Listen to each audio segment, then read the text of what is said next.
উন্মাদ হয়ে গেল। কানাই কানাই বলতে বলতে সুদামা কেমন যেন দিন দিন পাগল হয়ে গেল। আগো বাবা, কোনো বাবা যদি চোখের সামনে দেখে তার ছেলেটা পাগল হয়ে যাচ্ছে, বাবাকে চুপ করে বসে থাকতে পারে? কি গো, পারে? পারে না। কেন পাগল হয়ে যাচ্ছে ছেলেটার? মাথা কেন খারাপ হয়ে যাচ্ছে? কানাইয়ের জন্য। তাই খোঁজ খবর নিয়ে জানতে পারলেন কানাই কোথায়। আমার ছেলেটা পাগল হয়ে যাবে, আমি চোখের সামনে দেখতে পারবো না। না, আমি বাবা হয়ে এটা সহ্য করতে পারবো না। সন্দীপন মুনির আশ্রমে বসুদেব ভর্তি করে দিয়েছে কৃষ্ণ আর বলরামকে। কেন? লেখাপড়া শেখার জন্য। সুদামাকে সুদামার বাবা মটুক ভর্তি করে দিল সেই সন্দীপন মুনির আশ্রমে। এক ঢিলে দুই পাখি মেরেছে। কানাইকে দেখলে সুদামার মাথার ব্যামোটা সেরে যাবে, আরে কানাইয়ের সঙ্গে থেকে থেকে সুদামার লেখাপড়াটাও শেখা হয়ে যাবে। তাই ভর্তি করে দিল সন্দীপন মুনির আশ্রমে।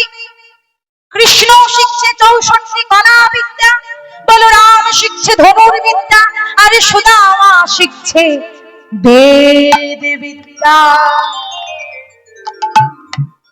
ধীরে ধীরে ধীরে ধীরে আজকে বেদ বিদ্যা অধ্যয়ন করে পণ্ডিত হয়ে গেল।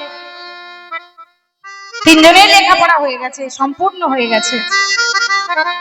লেখাপড়া সম্পূর্ণ হলে কেউ আর গুরুগৃহে থাকে না, বাড়িতে ফিরে আসতে হয়। গুরুদেব সন্দীপন মুনি বলছে, শোনো বাবা কৃষ্ণ, সুদামা, তোমরা তো এবার বাড়ি ফিরে যাবে, তাই যাও তো বাবা।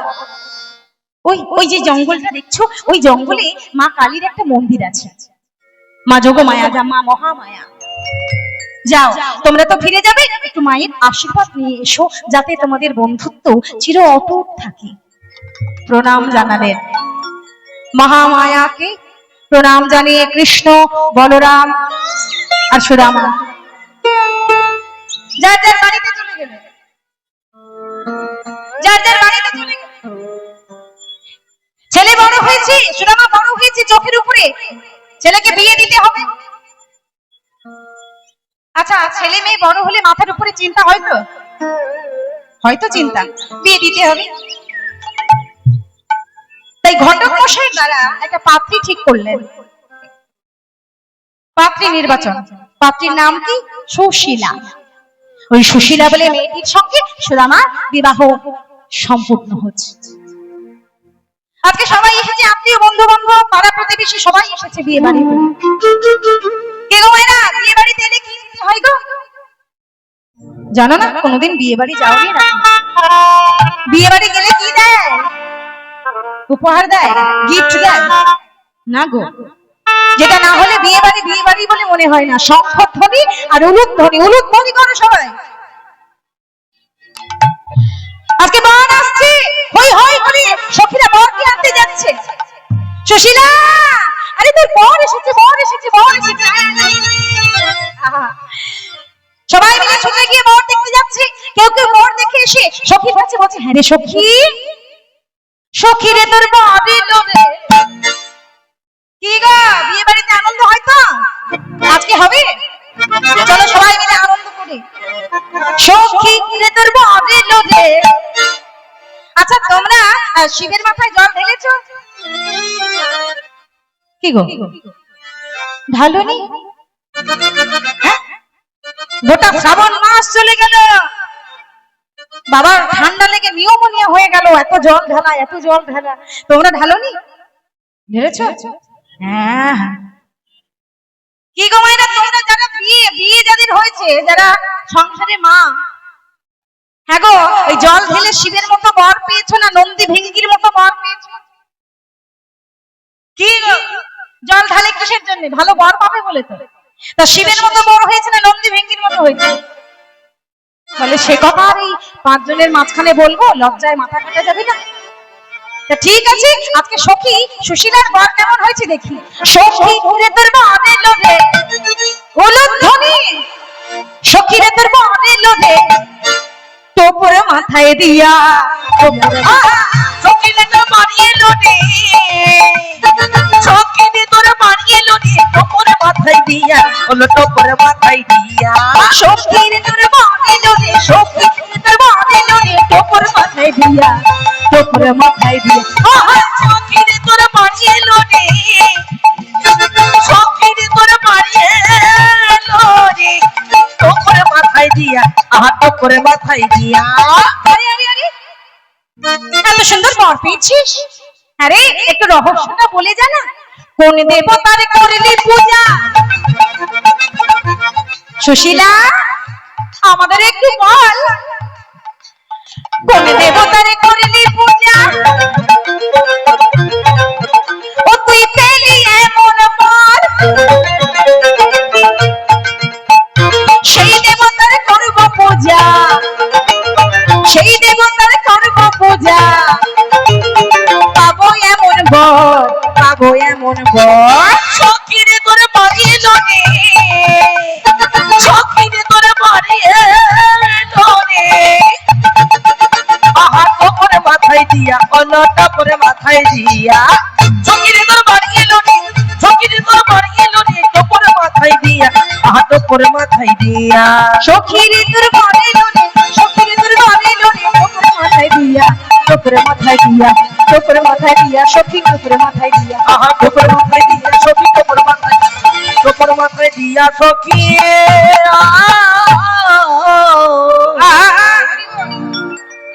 টোপর মাথায় দিয়া বিয়ে হয়ে গেল নতুন বৌমাকে মা আমার বরণ করে ঘরে তুলে নিল কিন্তু সুখ বেশি দিন সইল না ওই যে বললাম সত্যি সত্যি ভক্ত যারা হয় তাদের কপালে সুখ সয় না সুদামার বাবা সুদামার মা বিয়ের কয়েক মাসের মধ্যেই এক কঠিন রোগে রোগাগ্রস্ত হয়ে স্বামী স্ত্রী একসঙ্গে মারা গেলেন বাবা মাকে হারিয়ে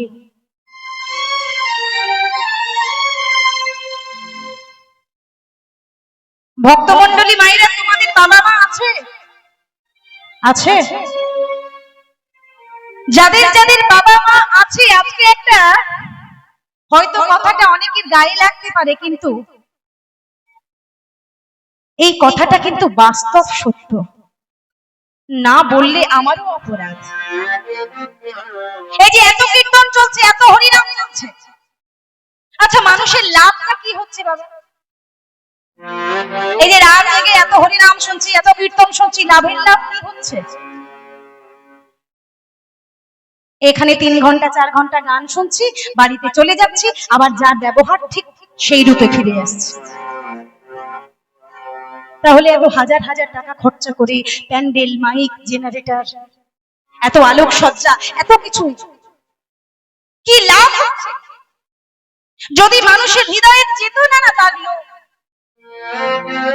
যদি ঘুমন্ত বিবেক না জেগে উঠলো তাহলে কিসের লাভ এত হরিনাম শুনে আজ থেকে 20 বছর আগের কথা ভাবুন তো পেছনে চলে যান 20 বছর তখন কিন্তু গ্রামে গ্রামে পাড়ায় পাড়ায় বাড়িতে বাড়িতে এত কিন্তু হরিনাম ছিল না ছিল বাবা ছিল না কিন্তু তখন মানুষের বিবেক ছিল মানুষের চেতনা মানুষ মূল্যবোধের দাম দিতে জানত কিন্তু আজ এত হরিনামের প্রভাব বাড়ছে এত কীর্তন হচ্ছে কিন্তু কোথায় গেল চেতনা কি লাভ হচ্ছে কীর্তন শুনে যদি আমরা মানুষ মানুষ না হতে পারলাম সত্যি কিশোর কুমারের ওই গানটা না বড় মর্মে লাগে মানুষ যে আজ আর নেই কো মানুষ দুনিয়াটা শুধু শ্বাস খেয়েছে হরি বল পর আজ ভাই বোন সংসার পরিজন সবাই নিজে ভয়ে ভয়ে তাই সূর্য ওঠে অসহায় ফুল গাছেতে ফোটে। ভক্তমণ্ডলী মায়েরা, এই দুনিয়াটা বড় স্বার্থের জায়গা। আমরা নিজেদের স্বার্থের জন্য নিজেদের গর্ভধারিণী মা জন্মদাতা পিতাকে রাস্তায় বসিয়ে দিতে দুবার ভাবি না বাবা। এই দিনটা দুয়েক আগে আমি একটা মোবাইলের একটা ঘটনা দেখলাম। বাবা আর মাকে বারুইপুরের স্টেশনে বসিয়ে রেখে চলে গেল। ঠিকানাটা কোথায় বলে দিচ্ছে, অনেকে দেখে থাকবেন। ঠিকানা হচ্ছে একটা নাম করা জায়গা, সেখানে সবাই ঘুরতে যায়। রায়চক বলে একটা জায়গা আছে, অনেকেই জানেন। রায়চক মাতুর মানখন্ড বলে যে একটা গ্রাম আছে, ওই গ্রামে। কেন বাবা মাকে বসিয়ে দিয়ে গেল স্টেশনের প্ল্যাটফর্মে? সঙ্গে কি দিয়েছি জানো? সঙ্গে দিয়েছি এক মুঠো মুড়ি আর এক মুঠো চানাচুর। বাবা খুব অসুস্থ,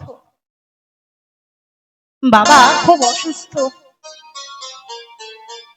ছেলের বাবা মাকে ডাক্তার দেখানোর নাম করে বারুইপুরের প্ল্যাটফর্মে বসিয়ে দিয়ে চলে গেল। হায় রে মানব, এ কোন সভ্য সমাজে আমরা বসবাস করছি? কি লাভ হচ্ছে এত কীর্তন শুনে? কি লাভ হচ্ছে এত হরিনাম শুনে, যদি না চেতনা জাগ্রত হলো? মনুষ্যত্ব বিবেককে আমরা দুমড়ে মুচড়ে নিজেদের স্বার্থের জন্য হত্যা করছি। এত পদাবলী কীর্তন শুনেও কোনো লাভ হয় না। যে নিজের বাবা মাকে ভালোবাসে না, আমরা নিজেদের চোখে কোনোদিন দেবতাকে দেখিনি, আমরা নিজেদের চোখে কোনোদিন ভগবানকে দেখিনি। আমাদের কাছে ভগবান হলেন তারা যারা আমাদেরকে জন্ম দিয়েছেন, এত সুন্দর পৃথিবীর আলো যারা দেখিয়েছেন, আমরা কেউ দেখিনি। না আমি, না আপনারা। তাই ভক্তমণ্ডলী মায়েরা, এত সুন্দর পৃথিবীটা যাদের করুণায়, যাদের কৃপায় আমরা দেখতে পেয়েছি, আমাদের কাছে দেবতা হলেন তো তারাই। আর আমাদের সেই দেবতাকে অপমান করে মন্দিরে দেবতার জন্য ডালা ভরে প্রসাদ ধরে নিয়ে যাচ্ছি, তাকে সেবা দিতে ভগবান খাবে তো?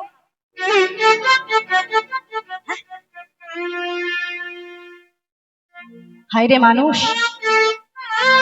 লাভ নেই 3 ঘন্টা 4 ঘন্টা বসে কষ্ট করে রাত জেগে সময় নষ্ট করে কীর্তন শুনে। চেতনাকে জাগ্রত করতে হবে।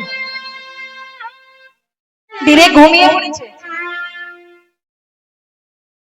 চেতনার মস্তিষ্ক বিকৃতি হয়ে গেছে। প্রেম ভালোবাসা রাস্তার ধারে ধারে ফুটপাতে বিক্রি হচ্ছে।